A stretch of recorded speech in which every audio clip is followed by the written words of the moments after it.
peserta dengan nomor urut 08 agar bisa mencek mic, stand mic.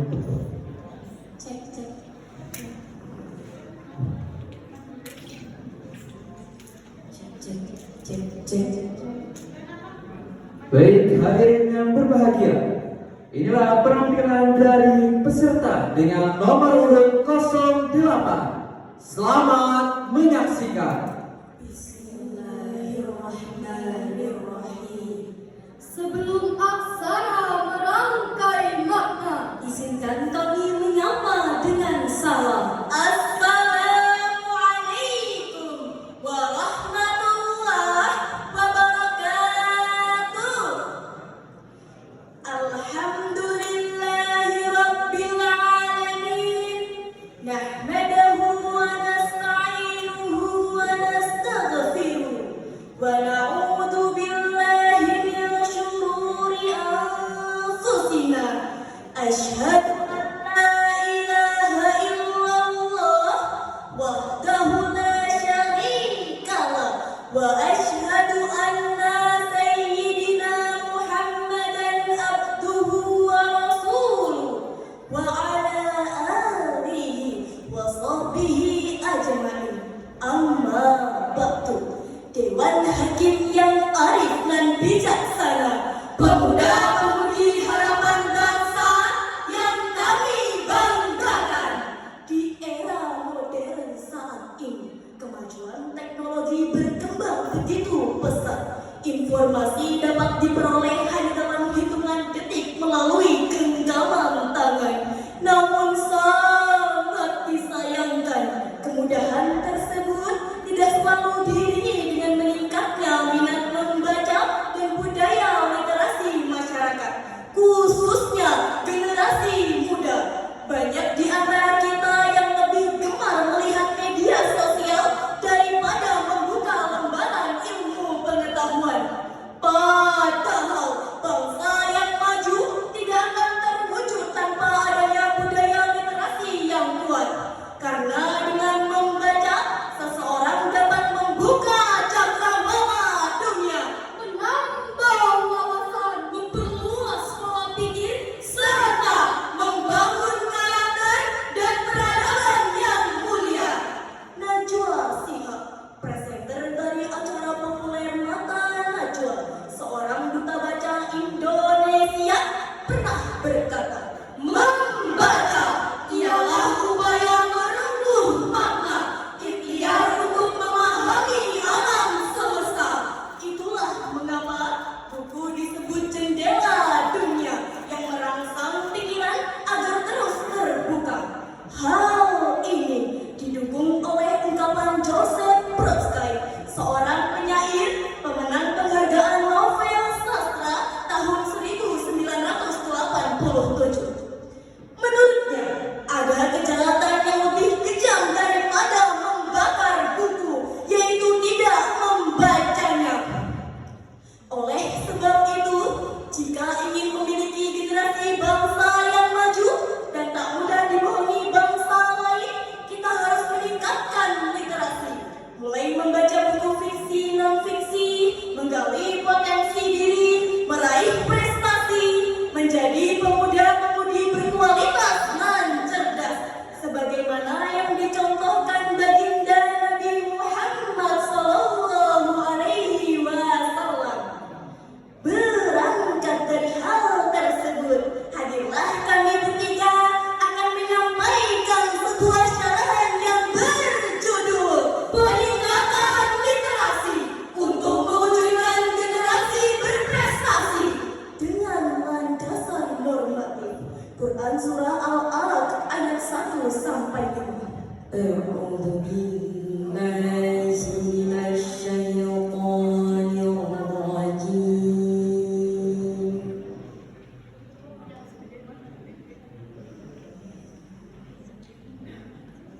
بسم الله الرحمن الرحيم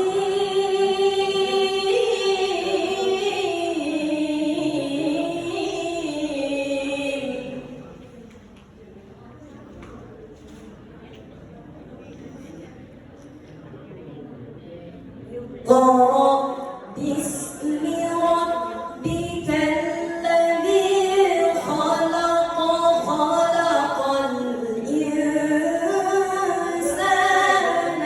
من علق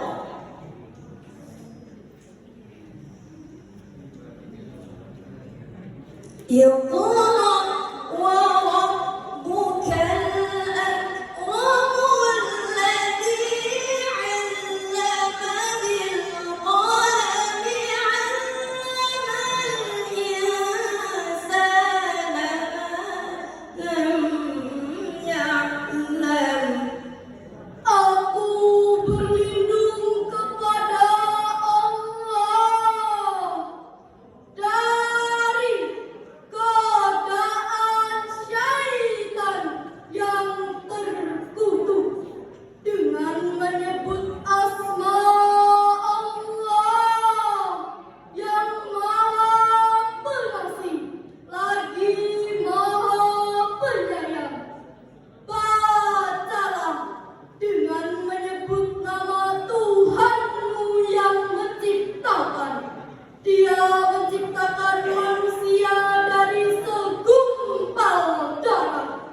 Bacalah, Tuhanmu lah yang maha mulia, yang mengajar manusia dengan pena. Dia mengajarkan manusia apa yang tidak diketahuinya. Hadirin rahimakumullah, ayat tersebut mengandung sifat amar yang terukir dalam kalimat Iqra yang berarti bacalah. Kaidah usul fikih menjelaskan bahwa al-aslu fil amri lil wujub. Pada asalnya perintah menandakan kewajiban, berarti wajib bagi saya, Anda, dan kita semua untuk membaca. Dari ayat tadi terdapat dua kali perintah membaca, yaitu di ayat pertama dan ketiga, sebagai pengukuhan perintah membaca. Nabi Muhammad dikenal sebagai seorang yang cerdas dalam membaca realitas, sehingga ia memiliki jiwa sosial yang tinggi, revolusioner, jiwa kepemimpinan, dan teladan bagi kita. Dewan Hakim yang arif dan bijaksana, pemuda-pemudi harapan bangsa yang kami banggakan. Timbul pertanyaan, bagaimanakah dengan kondisi saat ini, hadirin rahimakumullah? Berdasarkan survei yang dilakukan Program for International Student Assessment atau PISA yang dirilis Organization for Economic Co-operation and Development atau OECD pada 2022, Indonesia menempati peringkat ke-70 dari 80 negara peserta, atau merupakan 10 negara terbawah dengan tingkat literasi rendah. Sementara UNESCO menyebutkan minat baca masyarakat Indonesia hanya 0,001%. Artinya dari 1.000 orang Indonesia hanya 1 orang gemar membaca. Padahal Indonesia memiliki perpustakaan nasional dengan tinggi 24 lantai yang menjadikan perpustakaan nasional Republik Indonesia adalah yang tertinggi dunia. Sungguh sebuah ironi, negara dengan perpustakaan tertinggi dunia, masyarakatnya hanya 1 orang per 1.000 yang gemar membaca. Hal ini menunjukkan persoalan literasi masih menjadi hal yang harus dibenahi di Indonesia. Bahkan Abi Quraisyih menuturkan, membaca adalah syarat utama guna membangun peradaban. Semakin luas wilayah pembacaan, maka semakin tinggi pula peradaban.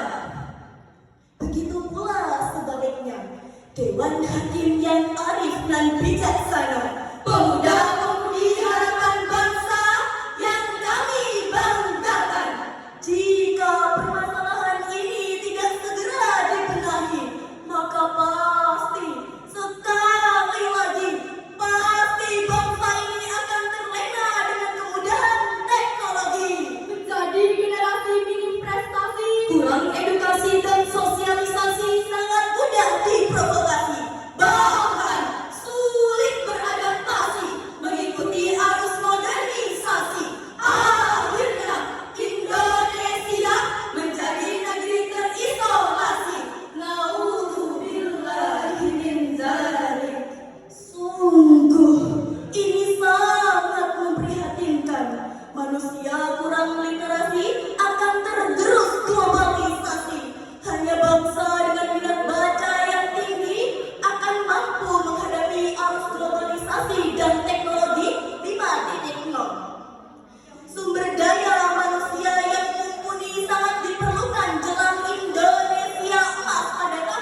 إذا قيل لكم تفسحوا في المجالس فافسحوا يفسح الله لكم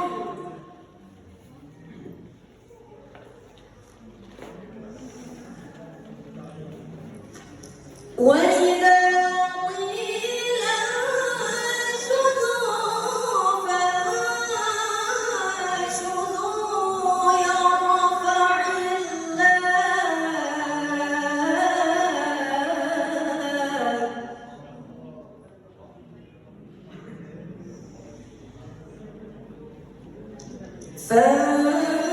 فانشزوا يرفع الله الذين آمنوا منكم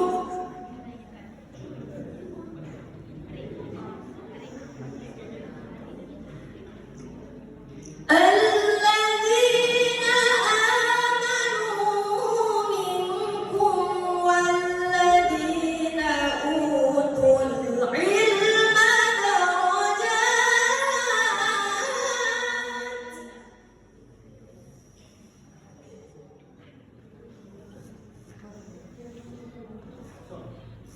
والله بما تعملون خبير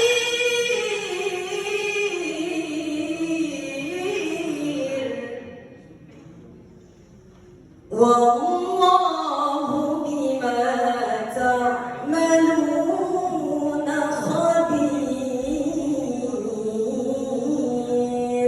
صدق الله العظيم. Wahai orang-orang yang beriman, apabila dikatakan kepadamu, berilah kelapangan di dalam majelis-majelis, maka lapangkanlah, niscaya Allah akan memberi kelapangan untukku. Dan apabila dikatakan berdirilah kamu, maka berdirilah, niscaya Allah akan mengangkat derajat orang-orang yang beriman di antara kamu dan orang-orang yang diberi ilmu beberapa derajat. Dan Allah Maha teliti terhadap apa yang kamu kerjakan. Maha benar Allah dan Maha agung atas segala firman-Nya. Dewan Hakim yang arif dan bijaksana, pemuda-pemudi harapan bangsa yang kami banggakan. Itulah janji Allah bagi insan-insan yang mau membaca, menuntut ilmu, memahami kehidupan dan mengambil pelajaran. Hadirin rahimakumullah, dapatlah kita simpulkan bahwa literasi merupakan kunci utama dalam membangun generasi yang cerdas, berprestasi, dan mampu bersaing di era globalisasi. Perintah membaca dalam surah Al-Alaq ayat 1-5 menunjukkan bahwa membaca dan menuntut ilmu adalah kewajiban.